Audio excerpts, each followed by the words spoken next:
head, his stomach dropped. He had been sitting in the polished reception area of Sterling and Vale Technologies, nervously rubbing the edge of a folder between his fingers, when a young woman in a simple navy coat walked through the glass doors. She looked barely 30.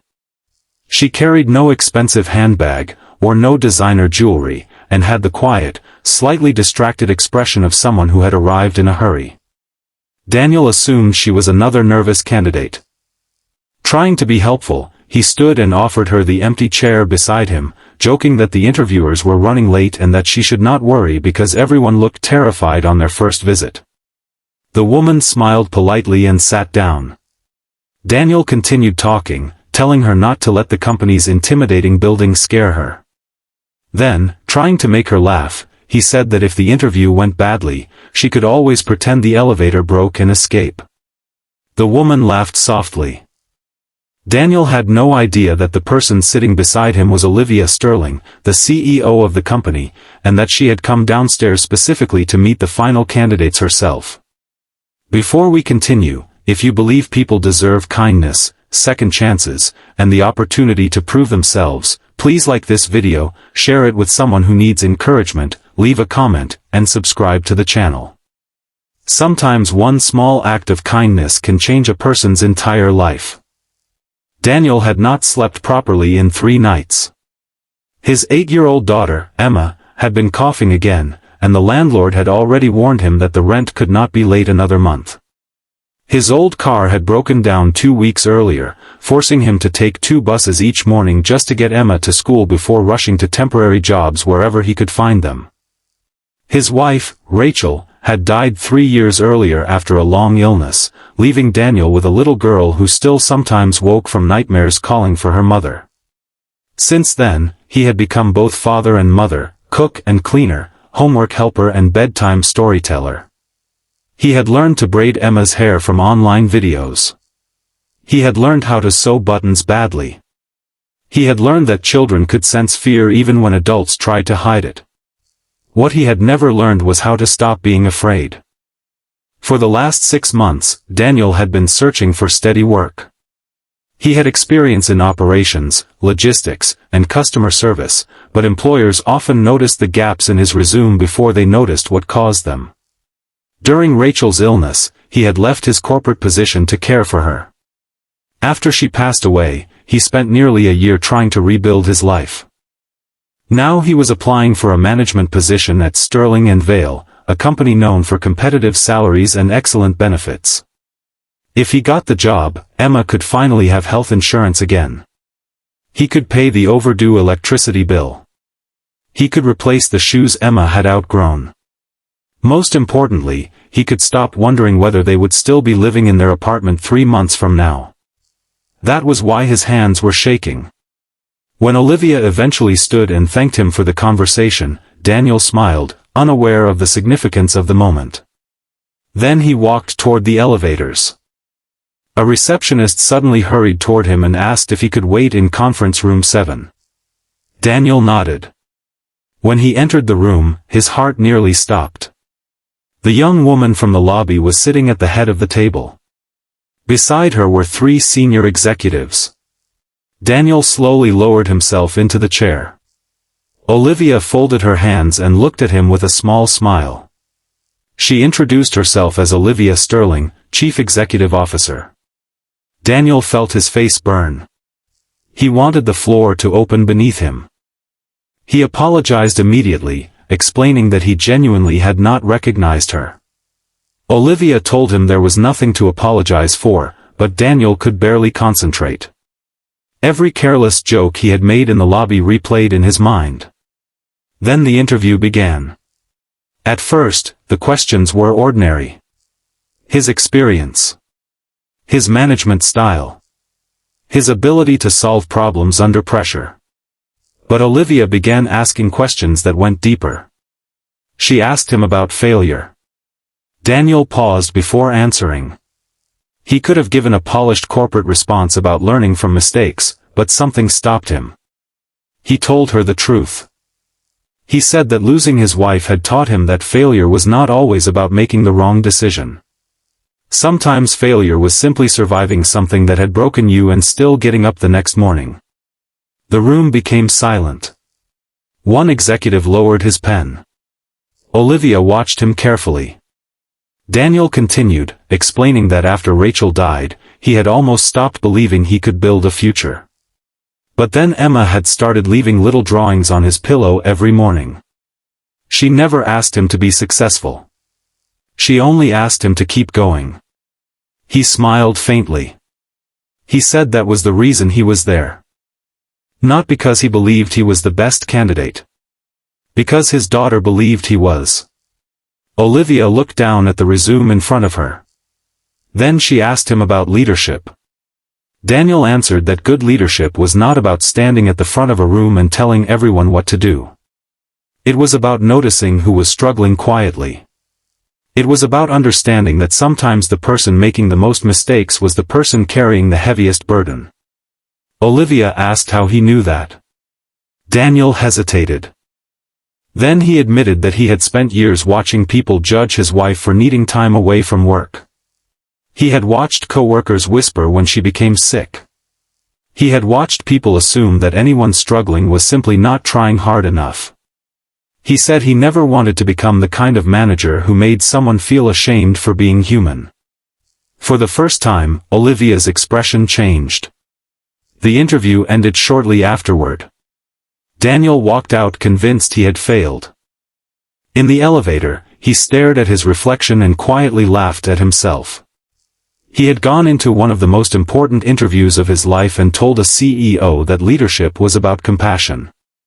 He assumed they wanted someone more ambitious, more polished, less complicated.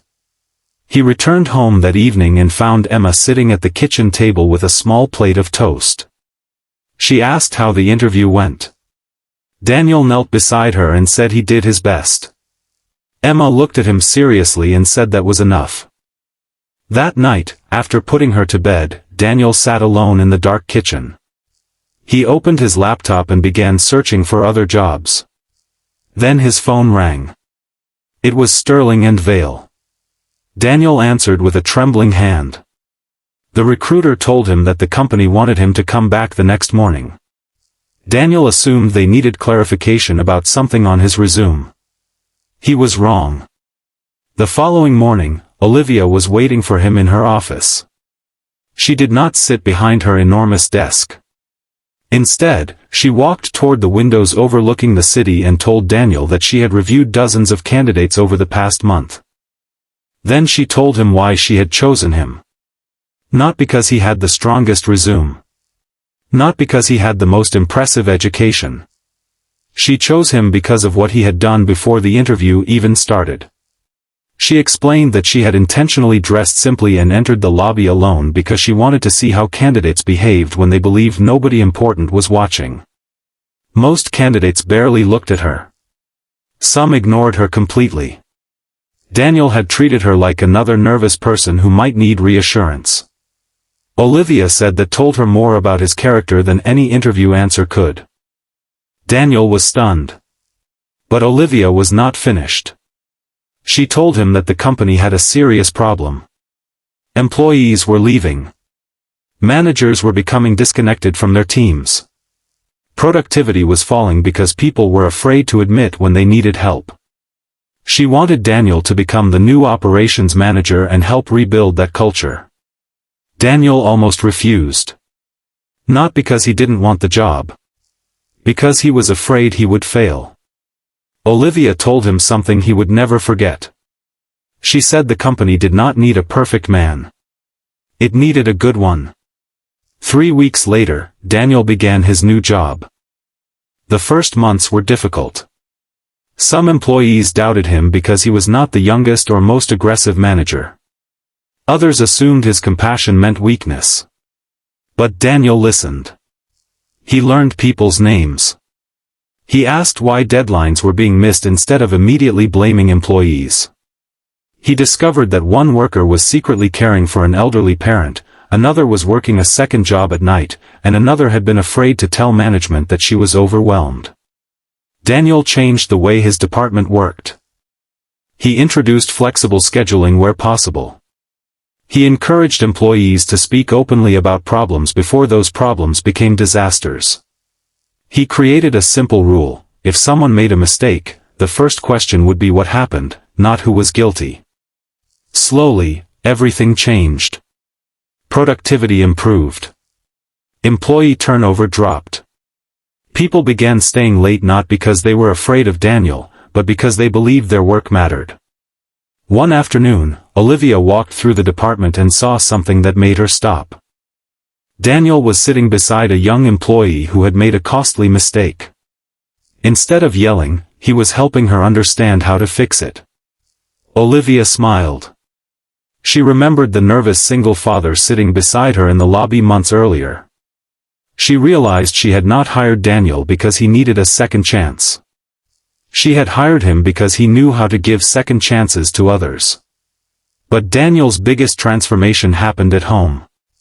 With his first full paycheck, he paid the overdue rent. He bought Emma new shoes. He replaced the broken heater in their apartment. And one Friday evening, he brought home a small cake. Emma looked at it and asked what they were celebrating. Daniel told her they were celebrating her. She did not understand. He explained that everything he had done since her mother's death had been because of her.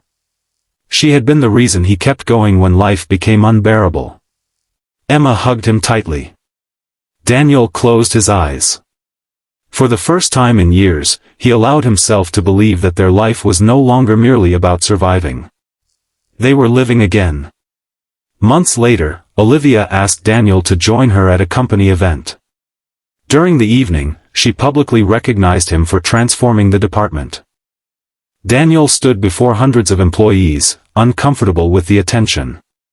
He thanked everyone. Then he looked across the room and saw Emma standing beside a table with a huge smile. He realized that the little girl who had once left drawings on his pillow had become the quiet strength behind everything he had accomplished. After the event, Olivia approached him. She told him that when she first saw him in the lobby, she had expected him to be nervous. She never expected him to change the way she thought about leadership. Daniel smiled and told her that he had never expected to meet a CEO while trying to comfort a stranger. They both laughed. Life had a strange way of putting people in the right place at the right time. Daniel had walked into Sterling and Vale believing he was asking for a job. Instead, he had found something much more valuable. He found someone willing to see beyond his résumé. Someone willing to see beyond his grief. Someone willing to believe that a single father who had been knocked down by life could still stand tall. And perhaps that was the greatest lesson of all. Sometimes people don't need someone to save them. Sometimes they simply need someone to look at them and say, "I see what you've been carrying. And I still believe you can make it." Daniel had spent years believing his greatest weakness was the life he had lost. But in the end, that loss had taught him empathy. His struggle had taught him patience. His daughter had taught him courage. And one simple moment of kindness toward a stranger had opened a door he never knew existed. If this story touched your heart, please like the video, share it with someone who may be going through a difficult season, and subscribe to the channel for more stories about kindness, courage, and second chances. And before you go, leave a comment saying, "Kindness sees beyond appearances," if you believe that one small act of compassion can change someone's life. Because somewhere out there, someone may be sitting in a lobby today, terrified that they are not good enough. And they may not need a miracle. They may only need one person to look at them with kindness and remind them that their story is not over. Daniel once thought he had walked into that interview to prove he deserved a job. Years later, he understood the truth. He had walked into that building carrying grief, fear, and the responsibility of raising a little girl alone. He walked out carrying something he had almost forgotten how to feel. Hope.